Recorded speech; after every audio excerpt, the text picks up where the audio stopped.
warm greetings on this first Monday of the year, 2023. We made it this far, and happy to start this year this way with all of you, as I have these last 2 years now, that 2 Januaries.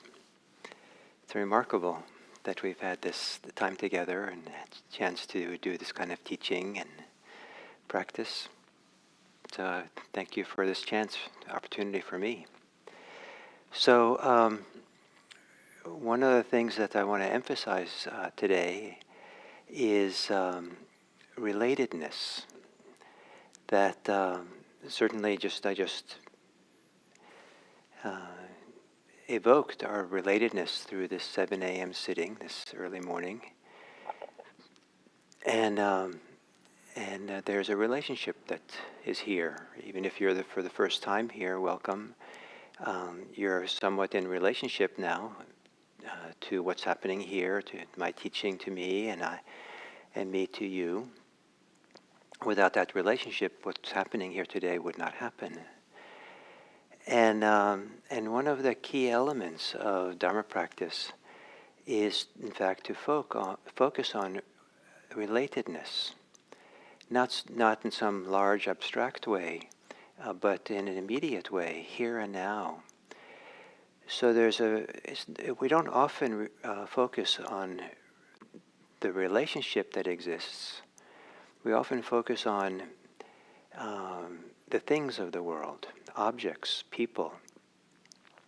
And so there's an object of our thoughts, an object of our concern, and we're focusing on that person said this and that was wrong, or that was great, or that person's doing that, or we're focusing on ourselves as an object. Me, I'm the victim, I'm the wonderful person, delusions of grandeur perhaps, but I'm here, and things are happening to me, and I'm measuring what's happening to me about whether it's good for me or bad for me or something. And I don't want to diminish the role of that. There's a place for that kind of thinking, for sure. But when we enter into the Dharma, there's a new orientation, and that is what takes precedence is how all these objects, including oneself, are relating to each other. In between you and me, there's a relationship. In between me and my breakfast, there's a relationship. The breakfast supports me. I take interest in the breakfast, and between the two, the breakfast occurs. And a tremendous amount of our life, immediate life, is occurring because of what's in relationship to us, what's in relationship to this mutuality. Our life is related to the oxygen that's around us. Without that, we wouldn't live. That relationship of how the way that we interact with oxygen is crucial for us to be alive. There's us, there's oxygen, and how we relate to it, the connection. And you can go through a whole list of things like that. And one of the important aspects of Dharma practice is to stay close to that place of relatedness. What is that relationship? And some of that time that relationship is our doing. We like and we don't like something. We don't want something. We're open and aware of something, or we're shut down, or we're asserting ourselves on something. So it's how we're relating to it is important. How we're relating to ourselves. We have a not so nice thought, and then what's the relationship we form to that thought? We judge ourselves by it, or we attack it, or something. And or we have a wonderful thought, and we take pride in it, and want to show off to other people this wonderful realization we have. And so, what is that relationship? And how to keep that relationship be one? That's where freedom is found. We're not necessarily becoming free ourselves. We are freeing the relationship between us and all things, including ourselves. And so freeing ourselves from this preoccupation with self, measuring everything from the vantage point of me, myself, and mine, and instead looking at the relationship, the relatedness. Is that relatedness skillful or unskillful? Is it helpful or not? Is it healthy or not? To keep it really simple, is there an ouch in that relatedness, or is there an ah? So I'll talk more about this, but if for now, to take a meditation posture,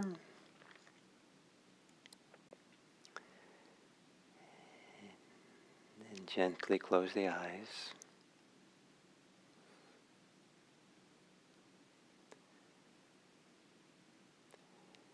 And just sitting here quietly. In what way are you activated in your mind, your emotions, your heart? That could be seen as a way of relating to something, or a way in which there's a relationship with something outside of you and yourself. The relatedness between sometimes it's initiated by what's around us, sometimes what's within us. When I came to IMC today, I was being related to by the cold.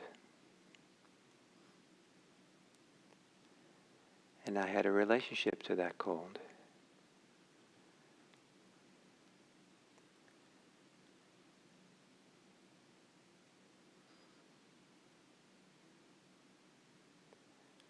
So what is the relatedness that's operating most for you now?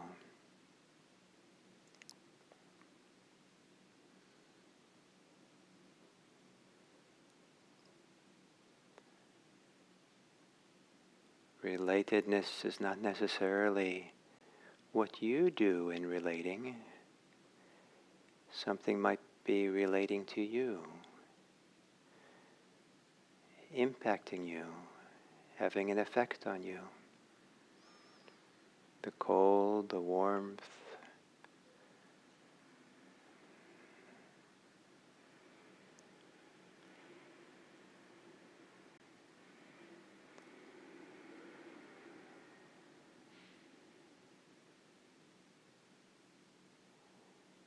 and then perhaps you can take a few moments to relate to your body with a gentle, tender appreciation.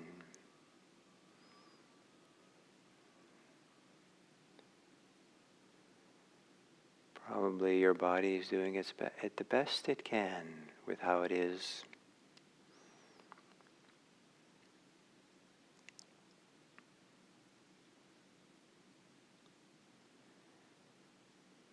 We can take the body for granted in so many ways. To appreciate the body.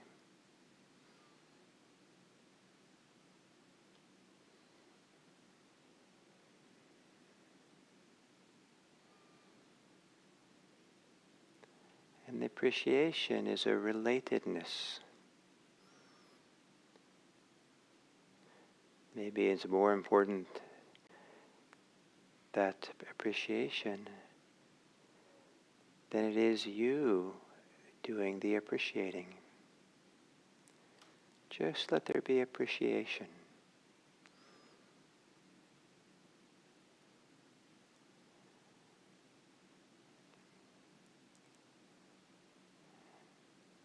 And then there's your body breathing. There's a significant impact on you that you breathe. Breathing relates to everything about you that is living.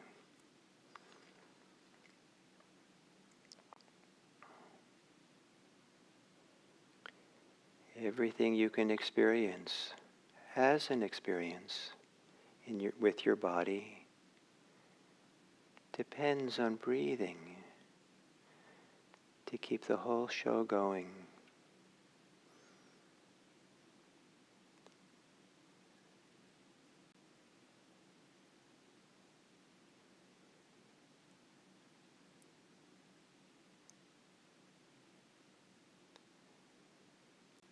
And how are you relating to the breathing?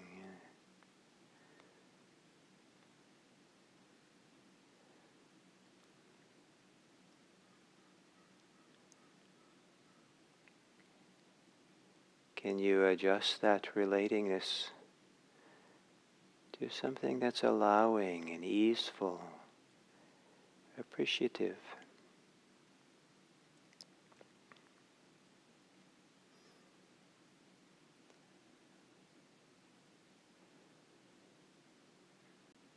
Is there some appropriate way that you can trust the body breathing? And with that trust, to accompany your breathing, the rhythm of breathing in and breathing out.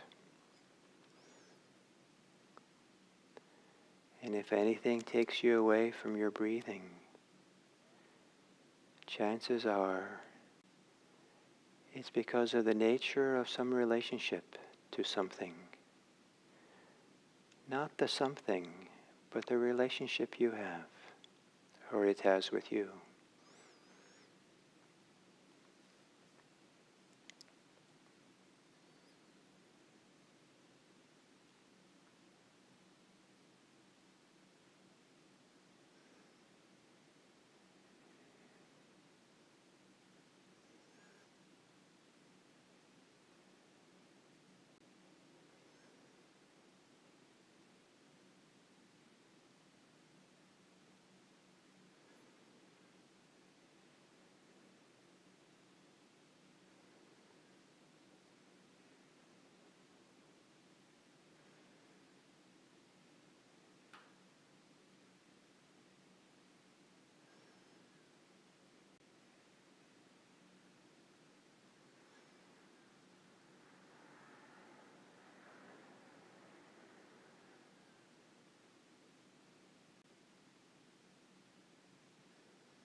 way or another you are relating to something.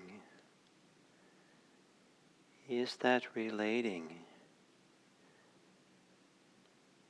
supportive or unsupportive for you? Is it beneficial or unbeneficial? Could it be more beneficial? Could there be a right effort in the relatedness?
there is always relatedness.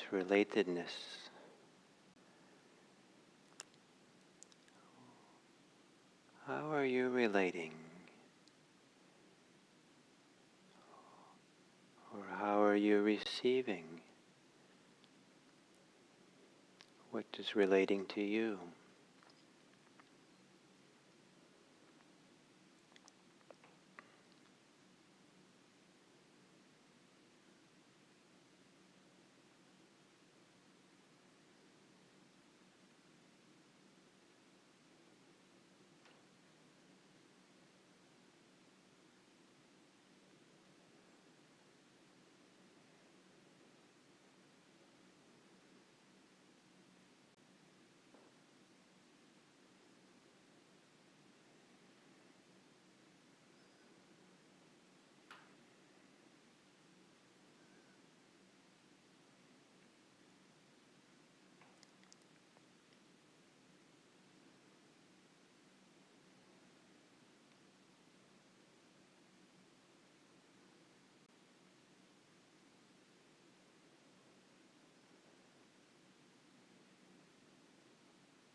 And then as we come to the end of this sitting,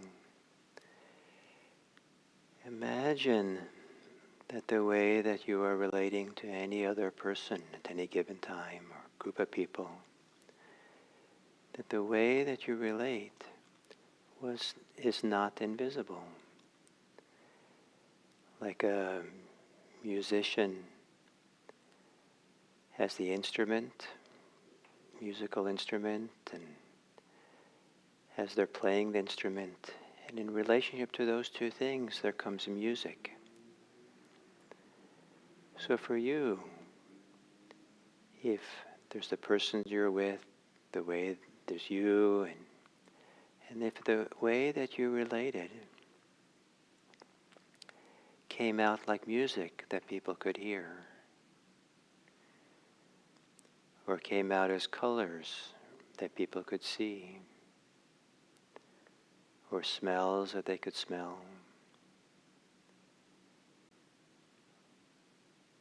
how would you think that the way that you relate would appear to other people? Would it be beautiful?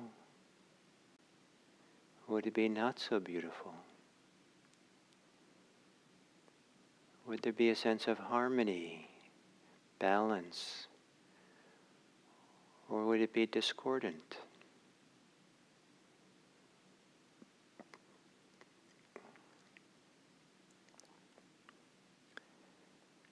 To offer goodwill, kindness, maybe is the way to bring beauty in the relatedness. Beautiful music, beautiful colors, smells. It's a way of beautifying this world. And while people do not necessarily see with their eyes, literally, the way we relate to the world has a big impact on ourselves and the world.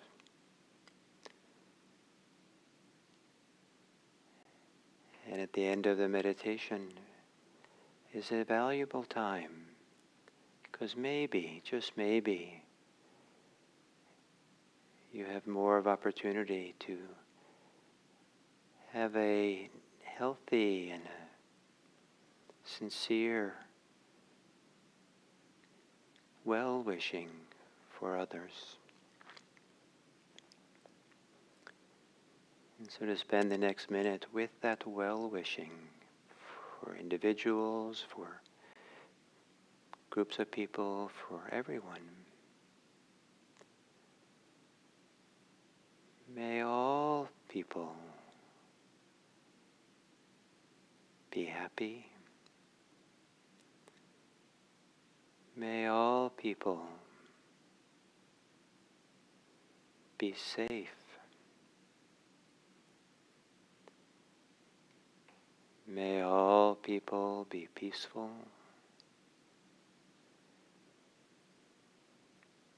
And may all people be free.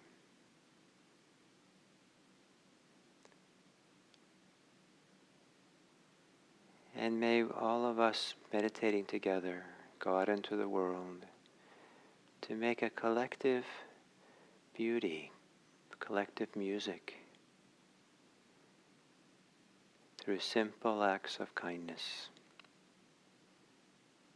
May our meditation be for the benefit and the welfare of all people.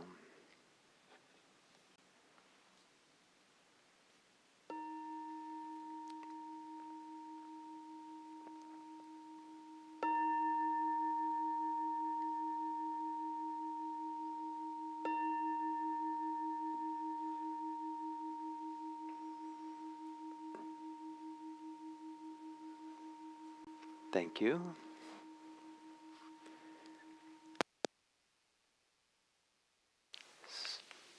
Hello everyone, and welcome to the first talk of the year and beginning of another week of 5-part series. And what I'd like to do this week is to answer the question, what is the Dharma? And I'm hoping this series will create a nice foundation for what will follow, which isn't completely decided, but I would like it to build on this. And so Dharma is, in some ways, it's a very important, very central word in Buddhism, because it could mean Buddhism. The Dharma sometimes is synonymous with the word Buddhism. The word Buddhism is a kind of a modern Western invention. It didn't really exist in that kind of way as an ism word in Asia. In fact, even the word religion didn't quite exist, and so in some of the Asian languages, and when they had contact with the Western culture, they had to kind of invent a word for religion to translate religion into their language. And so the word Dharma sometimes holds all of that. But Dharma also has more specific meanings, and has, even in the ancient times, they said that had a lot of different meanings. And a list of 3 things that Dharma means, that's, I think, very evocative from the ancient commentaries, is that it's all kind of words that are built on verbs, activities, something dynamic. And the first is pariyatti, P-A-R-I-Y-A-T-T-I, and I'm not sure if it's 1 or 2 T's. And pariyatti is usually taken to mean teachings, but it's based on a root word that has to do with obtaining, receiving, and sometimes pariyatti is understood to be the act of learning. So first there's learning, which is an activity. The second is patipata, which means to practice, which is also a verb. And the last one is adhigama, which is to obtain or to attain something, to reach something. So these are so here the Dharma is three different activities, and so when having something dynamic, not something static, that's being emphasized. And that right now, the dynamism of what Dharma means, I would like to encapsulate that Dharma means relatedness. The ancient way of saying it, back in the time of the Buddha, was through a little slogan that goes, whoever sees the Dharma sees dependent arising. Whoever sees dependent arising sees the Dharma. It's a powerful statement. Dependent arising means that things occur independence in other things. That things are not independent, they don't self-exist, they don't just simply materialize in thin air for no reason at all, or no cause or no conditions at all. They're always there because of some preceding condition, some event, some occurrence that then is the possibility for the next thing to occur. And so human life itself is clearly dependent on many factors in the present moment and down through the ages that had to occur in order to be this physical and psychological, mental life that we embody, we experience, we are. So, we're, in some ways, who we are as human beings could be said to be 100% dependent on something else existing for us to be able to live. Breathing, has to be oxygen. Water, water has to be on this planet. How did that happen? How did oxygen happen? It was a conditions that had to build over millennia, millions and billions of years, for it to be conditions right for what we have as human life. And those have to persist. And so, you can go layers and layers of, in the present moment, of things our lives depend on. And our psychological life, our inner life, is dependent on all kinds of things as well. And some of them might be hormones, and our biology affects our psychology quite a bit. What happens in the world? And some people, their moods is completely attached to, connected to, wedded to things in the world, what people do, what other people are doing, or substances, how they feel. It completely dependent on having coffee or not coffee, or drugs and not drugs, or alcohol and not alcohol, and so how the mood and how we feel can be dependent on many things, exercise and not exercise. And but it's in that dependency, in that, not dependency in terms of like codependent exactly, psychological term, but the fact that things occur in relationships to other things occurring as well. And that relatedness between things. And that's how I would like to present this idea of dependent arising today, is it has to do with the relatedness. That Dharma is the relationship, the relatedness between things that can be called things. In fact, in Buddhism, I think it's a fair thing to say that there are no things in Buddhism. There are only dynamic processes, dynamic occurrences, events that are moving and in action and process, and so, or at least that's what Buddhism focuses on so much, is that dynamic aspect of life.